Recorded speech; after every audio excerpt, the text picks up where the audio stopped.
You're alive. Cool.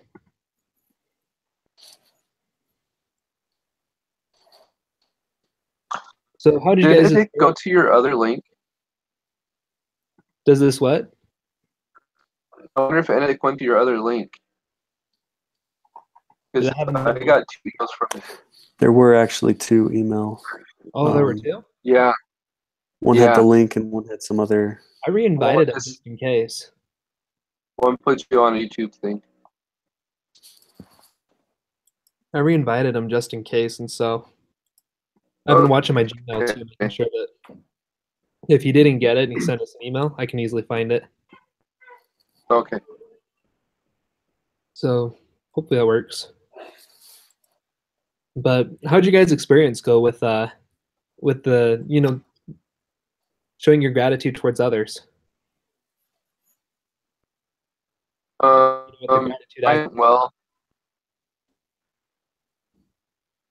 for one of the ones I did, I wrote the letter to a guy I work with, and he's not a church member, but he goes to it's one of the ones they just call a Christian church, and I just told him that I was grateful for the example he is, and it's nice being able to talk with somebody at work about God and stuff, and like when we're having hard times in our lives. So.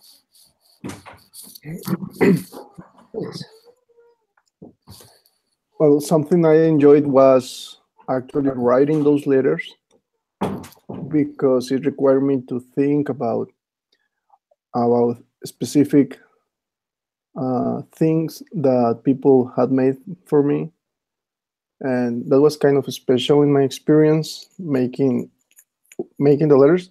Obviously, also when I gave those letters to the people that I gave them, but actually writing the letters was a good experience for me. Nice. Me too. I'd put my 2 cents in. It felt really good. I thought it was interesting because all the letters I wrote, it got me thinking just in more of a gratitude mindset. And I started wanting to say one thing, and then I ended up having 3, 4, 5 or more different things that I wanted to say, and I didn't say them all, but because I was trying to stay kind of focused on one thing that I wanted to express. But I just thought that was interesting how the more gratitude you have, like the more you try to have gratitude, the more that you have it. I guess it expands itself. It's an interesting concept. Hey, those are all good thoughts. I noticed that it kind of helped with my attitude as well. I've noticed that as I've been was expressing gratitude towards those people, that it kind of gave me more positive outlook on life. Kind of helped me be more happy, more grateful for the things I have, and the grateful for the things people have done for me. I've kind of taken for granted the things that people do for me. It's knows that there's a lot that people do for each other. There's we all can take for granted. But then what did what did it feel like to extend the gratitude towards those three people that you thanked?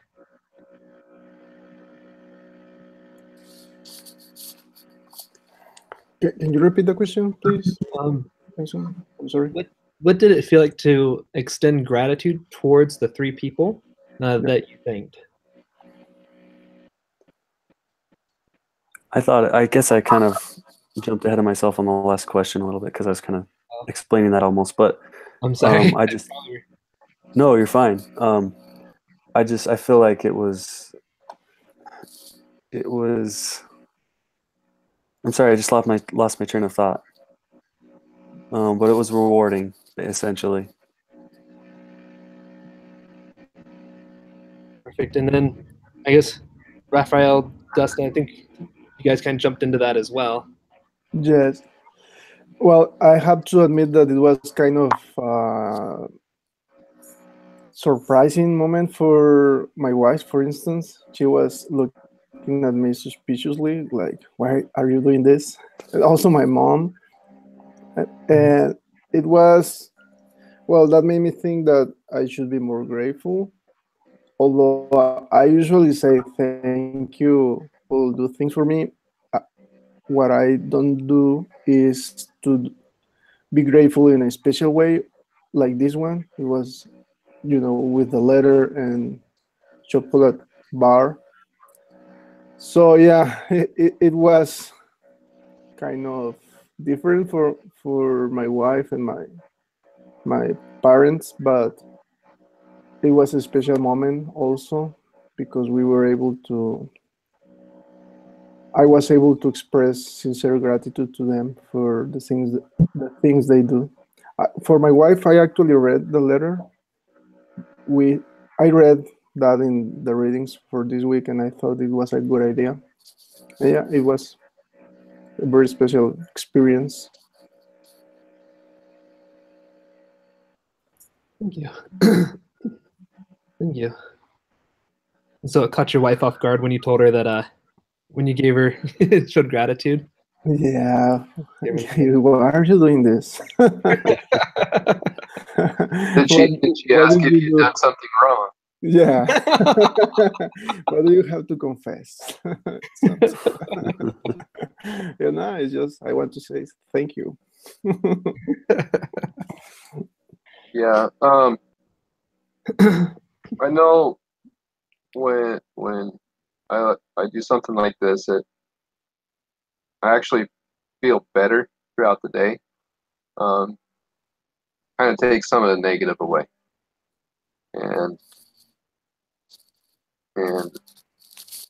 it kind of helps you think, like pick out the good qualities in other people, and then even if you're not like necessarily writing a letter to one person, like trying to pick the three people you're thinking about good qualities in other people and what you would say to them to tell them how they've helped you.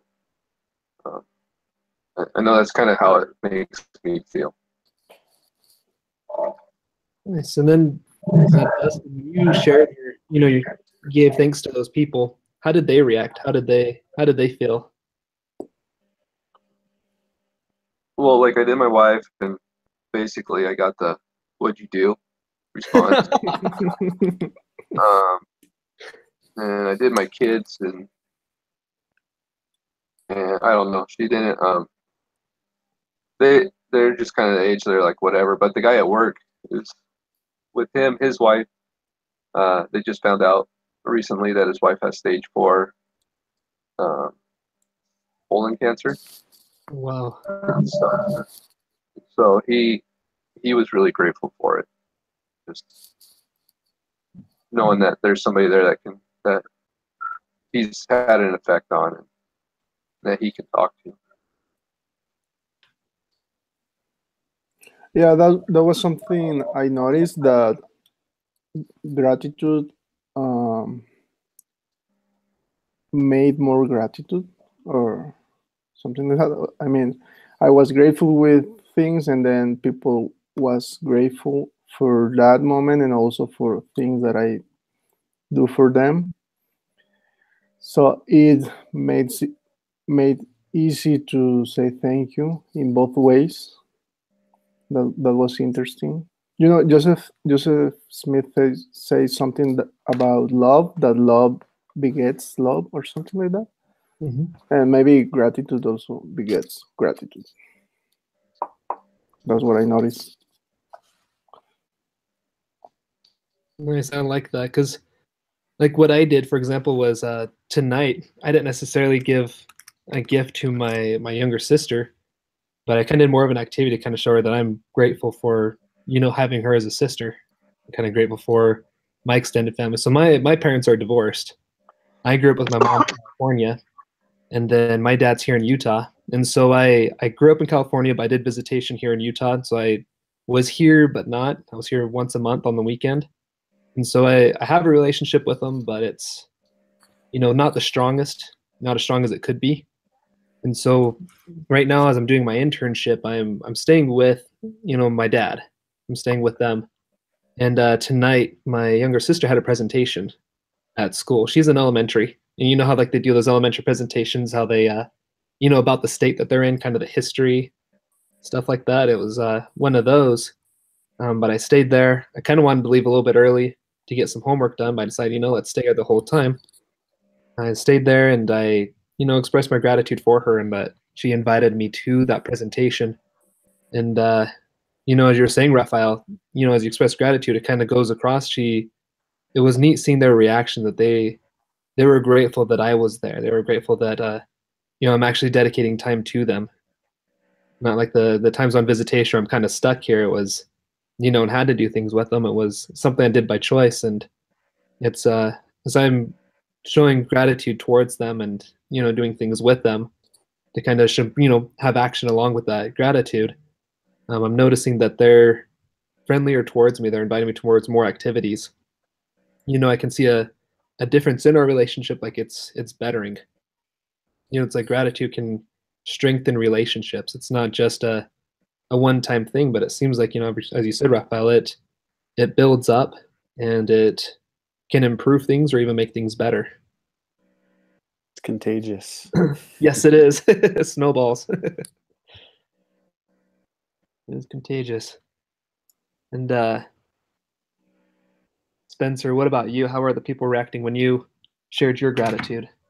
It was very similar. I mean, one person was my brother, who was kind of a mentor. He owns the company that I worked for the last 4 years, and so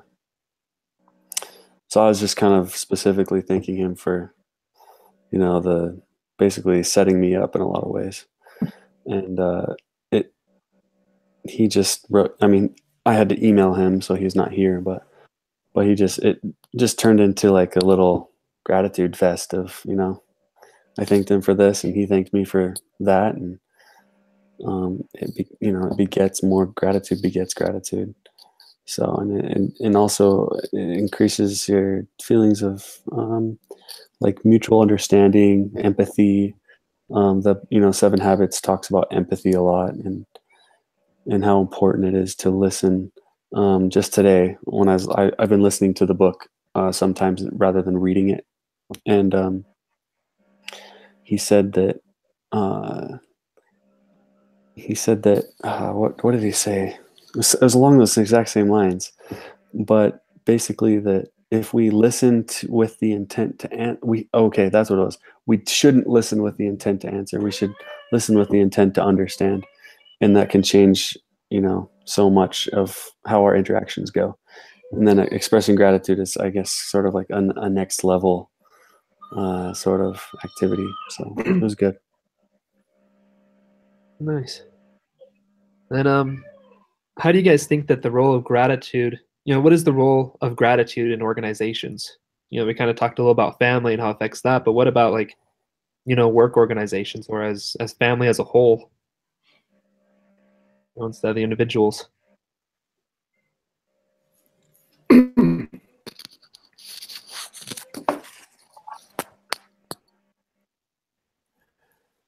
Well, I was thinking in my workplace, and sometimes it seems like if we say thank you for something that they should do, it sounds like weird. Uh-huh. But I was thinking that even though it is their duty to do their work, we can express thanks when they do it in a good manner, and that will be kind of a good feedback about their job. So I'm trying to do that in my current jobs, to say thank you when people do good things. So it's kind of a quick feedback that they are doing a good job. So I think it can also be like with our family. It can be good in both ways, because people will be more willing to work harder and better when they think their efforts are recognized or Yeah. are made known, and it is not that hard to say thank you. Hey, thank you for this. You did a fine job, and it could foster a good work ambience. So, Nice.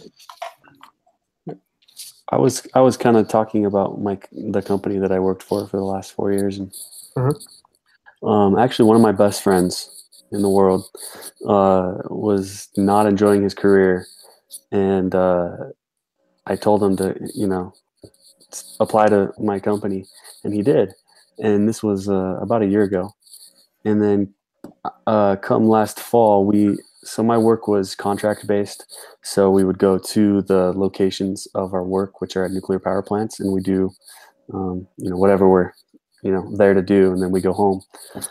So we're oftentimes we're gone for a month or 6 weeks or a couple months or something like that. And I had made the decision that I didn't want that lifestyle anymore. And that's why I was going back to school. And it was a hard decision to make because I did have, I guess the financial stability and everything that comes with that. But I wanted to have more of an active, church life and be able to be with my family more often. But I guess the point I want to make is that my friend came in and we grew up together from elementary school. But after our missions and getting married and he went and finished his college. He had a totally different experience than me. He never had financial stability. They've always been very poor. They have 4 kids. He struggled to find jobs. And he came into this job where we make good money. And he was just super grateful and super optimistic and happy to be there. And it definitely affected me, even though I was already on the way out. So that I could come back to school full time. It had an effect just on how I approached my work. I think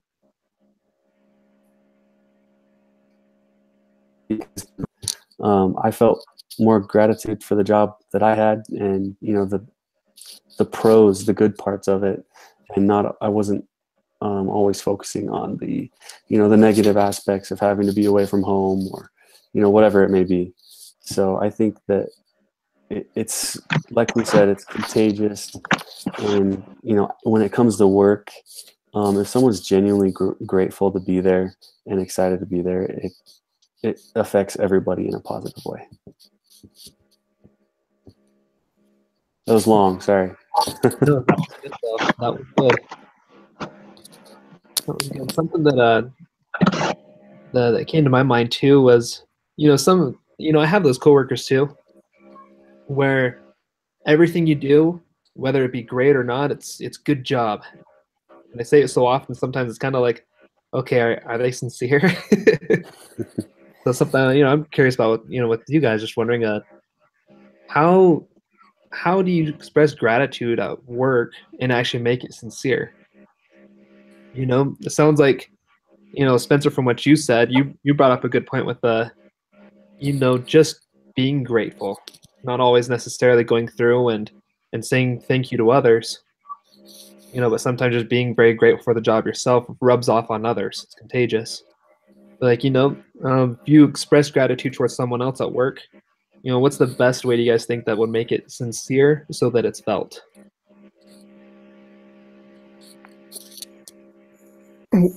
Well, something I learned while I was writing these letters was that the more specific I was, the more effective or positive was the was the things that I was saying. So maybe that could also apply to work. I mean, if we just say thank you for your job or thank you for what you did last week, maybe it wouldn't be as specific. And also, I learned in these readings that we can also include the effect of the thing that we are being grateful for. So we can also add that in our feedback or in our thanks with our companions or with our peers at work. I mean, you did this and that caused caused this other good thing. So I'm thankful for your job. So that's something I think.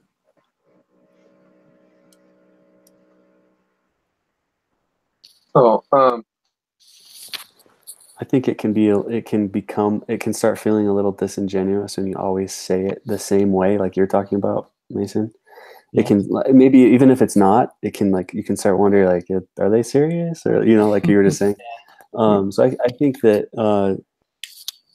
people that are I don't know, maybe in supervisory or managerial roles can be a little bit more attentive to how they appreciate people and how they express gratitude for the people around them and the work they're doing, and make sure that it's it's very intentional and it's not just being thrown around too lightly too often.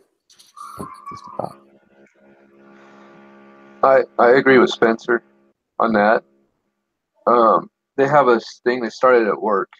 They call them like "You Rock" cards, and it's the idea behind it is if somebody goes and does something special, you can fill out a card and then they'll go and give it to them, like with a piece of chocolate or something like that. But the problem is like it almost had turned into a joke because people would start doing it like, oh, you scooped up 2 shovelfuls of dirt or something dumb, and instead of it being like that, it kind of just turned into that joke. And so the idea behind it was like for people to show each other gratitude. And it kind of started that way, but then people start getting tired of it, that they just kind of start playing with it instead. So it's not real anymore. And it's like I don't know. It's like trying to find that line, because people do like hearing it. But if you're saying it too much, then it's like, well, do they really mean it? It's like you guys were saying, oh, you do a good job. And we had somebody that was always like, oh, you do good work. Like, okay. And I don't know. I'm with you. It's kind of like kind of reminds me of, like, when everyone's leaving from like a football game, people are leaving the field and you got the coach there high five, good job, good job, good job.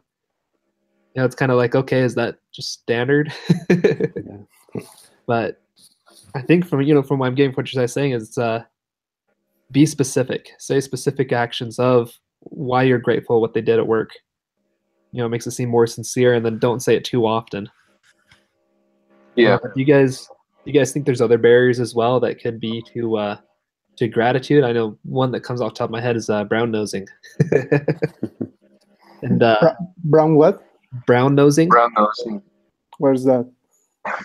It's it's where you're trying to suck up to the boss. Okay, yeah. It's where your nose brown. You're expressing so much gratitude to the boss. You're trying to get something in return instead of being sincere. Okay. And it's actually looked down upon. Yeah, I imagine what is that point? Yeah. But what do you guys think? What other barriers are there? What can we do to overcome them so that, when we express gratitude at work, it's sincere and it's not people seeing us as trying to manipulate or take advantage of others?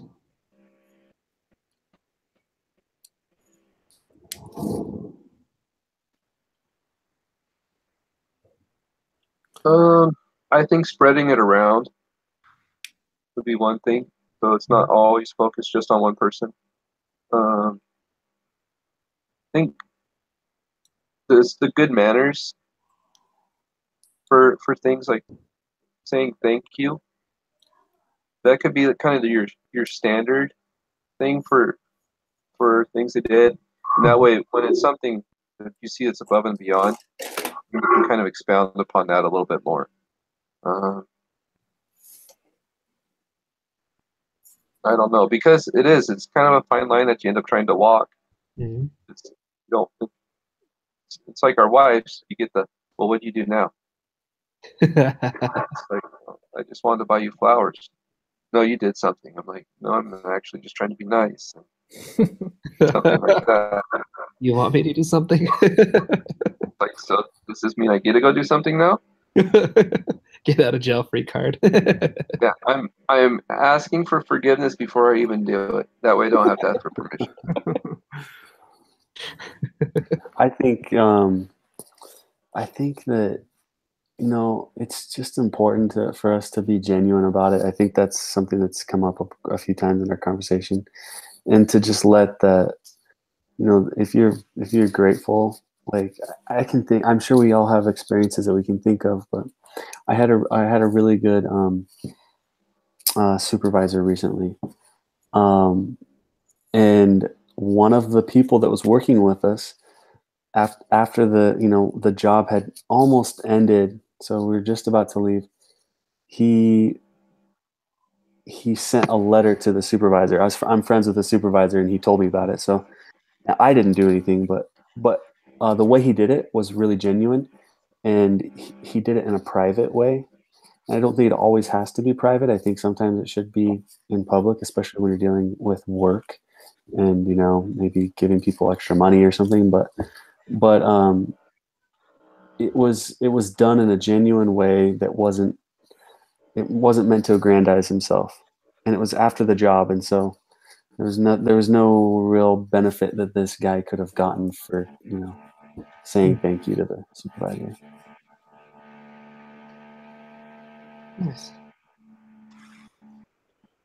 Nice. I kind of, one thing I try to do is I try not to express gratitude too much. So the times I do, it's heartfelt. I recently, with my boss, you know, with being an intern, and I've gone to her office many a times just trying to figure out what to do with the different audits, because we have different clients and each audit has to be done differently. And so I decided to do, you know, something similar to what you explained, Spencer. I wrote her a letter because we use a program called Jabber to kind of quickly write messages to each other. It's like text messaging, but with a computer program, Instant Messenger. But I just wrote her a quick letter, or like a quick note, just saying thank you for everything she's done, and thank you for dedicating so much time to helping me understand the job and what to do. And I felt like that went over well. It wasn't something that I was trying to take advantage. It was just thanking her for as much time as she's been dedicating to helping me.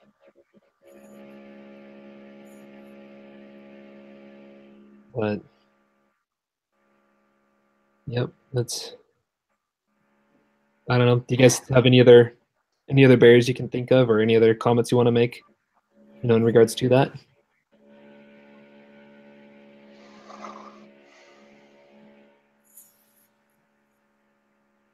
I don't. Okay.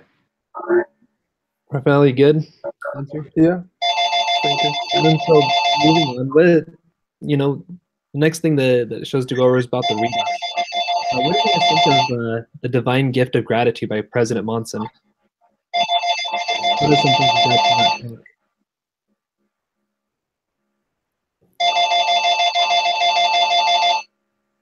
Somebody get the phone. Just kidding. Yeah, I'm ignoring it. Meeting with my group, somebody else can pick up the phone. I really enjoyed that talk. I remember it being given.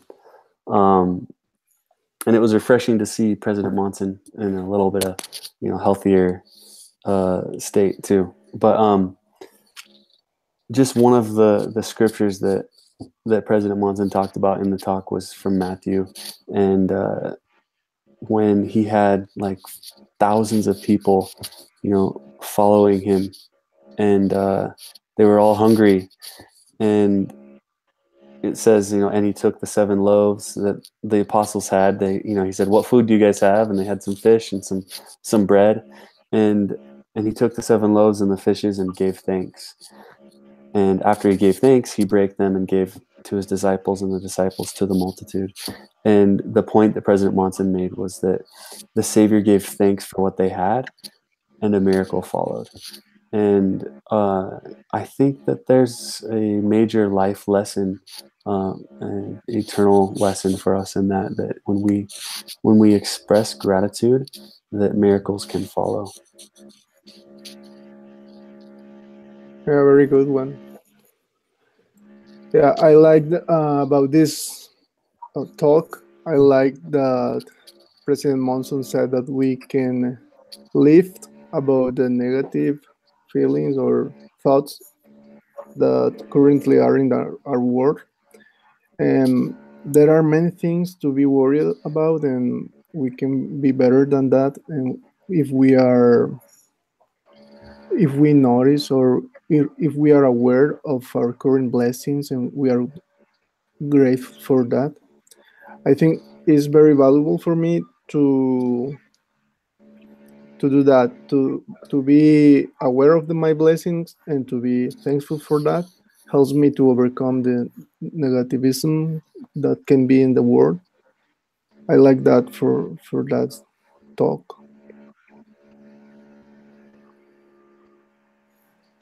Thank you. Yeah, and I think it's something that with the blessings in our life, it's something that God He wants us to acknowledge it.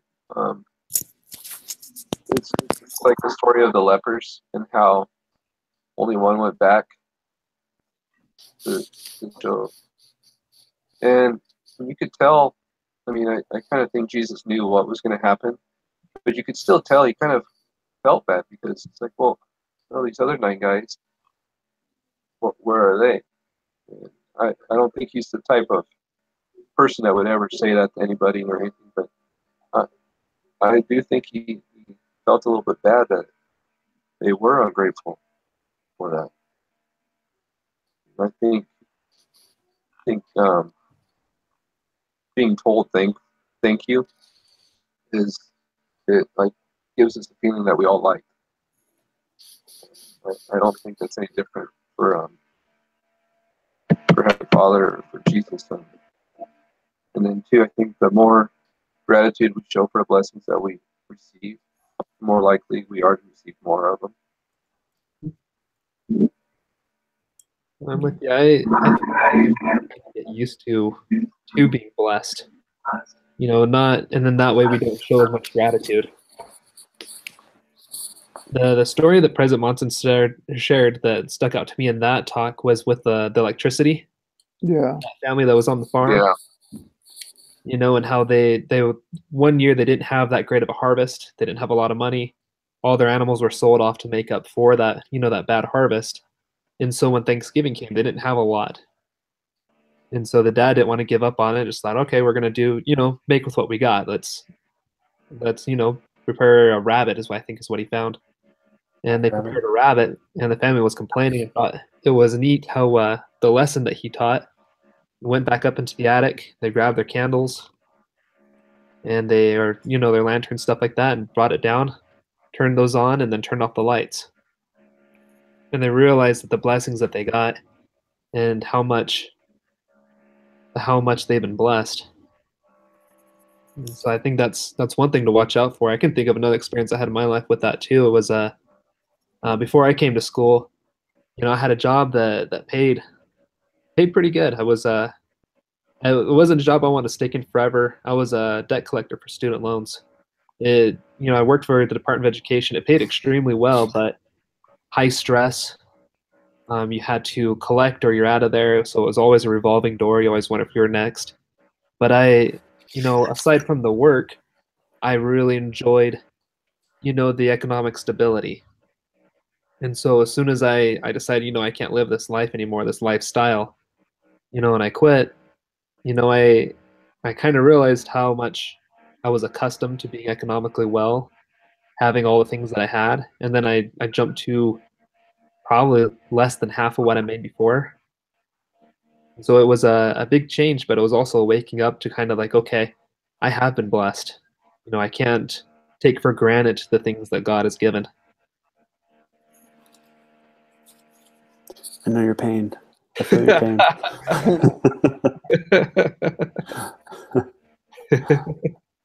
All of a sudden, the budget becomes more important. A lot more important. But what do you guys think we can do so we don't get accustomed to our blessings? We can continue being grateful. I think that's a tough one. I've been reading in the Book of Mormon, and I just finished Alma, and I'm now into the first couple chapters of Helaman, and it's similar to our times. We're so blessed. The church is so established, and so many blessings are just automatically given to us in this life via spiritual things that are available to us, or spiritual blessings, temples, and etc., and also the amenities that are available to us. And even in Mexico is not very different from the United States either, I don't think. And it's so easy for us to just get comfortable and say, I don't really need, the gospel's not that important to me, or whatever, certain things. And it's so simple. I mean, it's all the same principle. It's easy to understand. It's just you turn off those lights, and you take away those amenities or some of these blessings that we enjoy, and you wonder, how did we ever see before we had electricity, so to speak?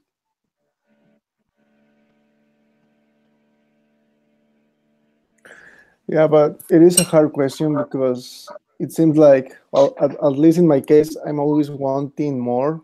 Some things that I don't have, I want them, and once that I got them, I get accustomed to them, as you said, and then I want another thing, and it's difficult. I was reading once that I need to think more in that the things that I have currently were ones that I had yesterday, something like that, and that has helped me a bit, but not too much.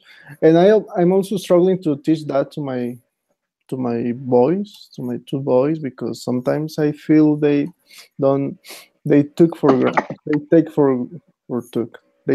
granted many things. And I'm starting to sound just like my father. Like, when I was in your age, I didn't have a tablet or something. I didn't have internet.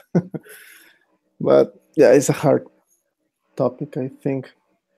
How to be able to see our current blessings. I started to write in my journal the blessings I have, and I will see how that works. I think a journal is a great idea, because that'll write down the reasons why you're grateful, kind of bring back, even just like reading back through the journal, kind of remembering, where you started and how you ended up where you're at. Because I don't think we need to go back and be like, all right, well, let's, every time we lose sight of things, we're not grateful, give up major blessings we have in our life. Go back to having one car in the family, or or no car. Yeah. Just to remember how grateful you are to have a vehicle. I don't think we need to go that far. But, I'm with you. As you were saying, Spencer, just about, keeping up with the gospel, about staying strong on the testament, remember why we're grateful for it. Raphael is kind of going through and just kind of writing a journal, remembering them. Those are big things. But I think one of the things that comes to my mind too is just, along with the testimony, but it's just reading the scriptures too. I think the testimony is something strong with helping us being grateful and kind of knowing what we got. Because as you read the scriptures, you learn that the Nephites and Lamanites, they, had many things at one point, both of them. And then as they started taking things for granted, they started wars, contentions, and they lost everything. It's like they started from scratch a couple of times. There was a couple of times they pretty much destroyed everything they had. Like in 3rd Nephi, I believe is where it was at, where the everyone had to group together in order to defend themselves against the Gadianton robbers. I couldn't imagine how that would be. Just everyone going into one city, all your other cities are destroyed, everything you had is gone, and you're trying to gather as many things as you got in one, caravan or whatever, what they had, the wagons that they had, and take everything over. That would be hard. Like, imagine what I got now, trying to, carry that in a caravan. As a student, it's somewhat easier than if I was actually established more and had a house and that. But that would be hard. And so I think by reading through experiences of others, it helps us to remember to be grateful and express it to others, and it's contagious. It'll help us do better in our jobs, do better in our families, and just keep going. Yeah.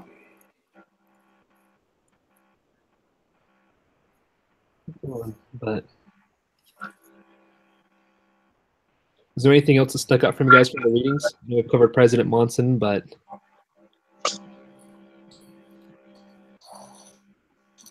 Dustin, I hope I didn't cut you off there.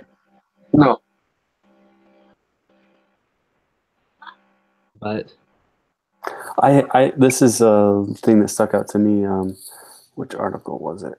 Was it the Gratitude at Work? Maybe. I think that's where it was. It talked about how they've done some studies that people who are generally grateful may tend to live longer lives, and they did this longitudinal study of Catholic nuns who express their gratitude, happiness, and positive emotions in their earlier years, that they were found to live an average of up to 10 years longer than their peers who didn't express that type of gratitude. I mean, I thought it was very interesting. And I definitely think that there's something to living a grateful life and having more vitality in your life.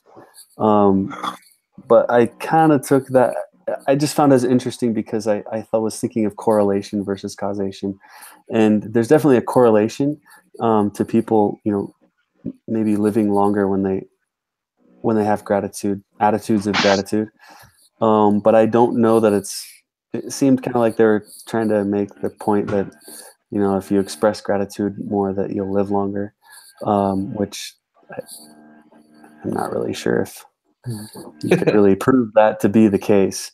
So I did take it with a little grain of salt, but it was interesting, and to read, that someone was doing that type of research. I wonder. Sorry, go ahead. Oh, no, I was gonna say I think people that show gratitude probably do live longer because I think they have a more positive outlook on life. And I know while I'm trying to be more positive, there's like less stress when you're more positive, and I think part of being positive is showing gratitude to people. And, yeah. I totally agree. I think that there's so many different factors that play that you're talking about, Dustin. So I think it's true that the whole you'll live 10 years longer. So it's gonna sound kind of funny, but the first thing that came to my mind is my television. In my work, I got a 55-inch high definition Vizio TV. It's smart, connects to my phone. I love that thing. It's amazing. But I'm grateful for it. I make sure the stands are, everything. Whenever I set it up for moving or anything like that, I make sure the stands are, placed correctly. The screws are in tight. People talk about television, how this episode can make them mad or whatever, and they throw stuff at their television. I think, how dare they? Don't do that. But it's something I'm grateful for. That television. It was something that my work gave me, and I take care of it because I'm grateful. And I feel like people who are grateful, they take care of what they like. Someone who's grateful for their health, they're not going to sit back and, down a bag of Cheetos every day at work or forget to work out. It seems like when people are truly grateful, they work to maintain what they got. Like someone who's grateful for their work. Like Spencer, as you were saying, that coworker of yours who was extremely grateful for his job. Because he was grateful, I mean, I assumed that he did a lot of things to maintain that job, to keep the position he had, to go above and beyond, I would say, because he was truly grateful. He did. I think it's the gratefulness isn't necessarily just being grateful, saying thank you is going to make you live longer. I think it's just because you take care of what you're grateful for. That's a good point.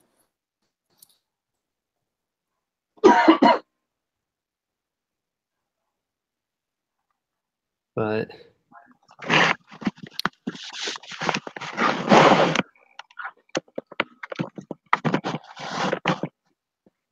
Yeah, we've gone through about everything. Does anyone else have any other comments?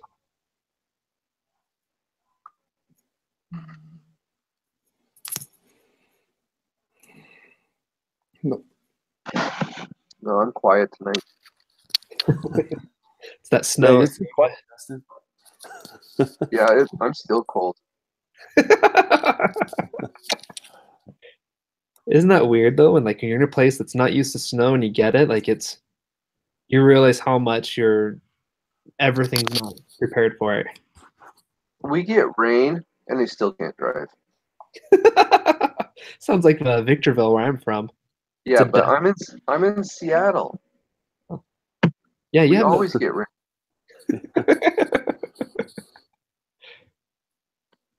Seriously, they freak out. If it's raining, they freak out. If it's snowing, they really freak out. But yeah, with my job, I have to work outside, and so it takes a while to heat back up. Kind of gets in you and stays in you. It's crazy. I wish you luck. The snow melts soon. Yeah, I hope we can all get some warm weather. I'm sure it's probably warm down in Mexico. Yeah, it is. Well, it's actually a little bit chilly tonight, but usually. What is chilly for you? Well, it is 15 degrees, but Celsius. Yeah. Well, that's How much actually, is that? that's pretty low. Yeah, that's pretty low. It's not that warm. Yeah, because we had, like single digits here the other night in Fahrenheit. So Well, yeah. that was cold. In Celsius, it's 0 when it's freezing. So 0 for... Yeah, 15 is 59 Yeah, Fahrenheit. that's pretty cold for like a tropical place. I was going to say for a tropical place, that makes sense. Yeah.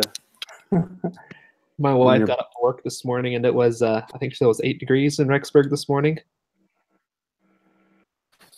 Wow. That would be in Celsius, below 0. How many Fahrenheit? Like 8 degrees. Oh yeah, that should be really cold. It says, well, minus or negative 13. Yeah, I don't know how is that. About 1 month ago we were in 0 or -2, something like that, and we were like Dustin were saying, people are right now in Seattle. we didn't want to go to work, to school. Yeah, it was fun. That's cool. Okay, well, guys, Okay. we've about reached our time. Because how long does the meeting need to be? About an hour? Yeah. Yeah. Around there? Does that have to be an hour on the dot? No. Oh, No, I don't think so. it's- You're fine. An hour's is the max. Oh, okay. I think we're good. I got reached about that time, but I just want you to know I'm grateful for you guys. I'm grateful for the time that you dedicate to the meeting, to come, to visit, to share your thoughts, the time that you dedicate to the readings, to come and share things. And I know sometimes the topics aren't always the easiest. But I'm grateful that you guys come. I'm grateful that you guys are here and hear your thoughts. I know that gratefulness, it truly does help us out. It does make life better. It makes hard times easier, and it makes great times amazing. So keep up the good work, guys. Keep doing great in everything that you're working on and your goals. And hope you have a good night. Thank you. Same to you. In the name of Jesus Christ, Okay. amen. Thank you. All right. See you guys next week.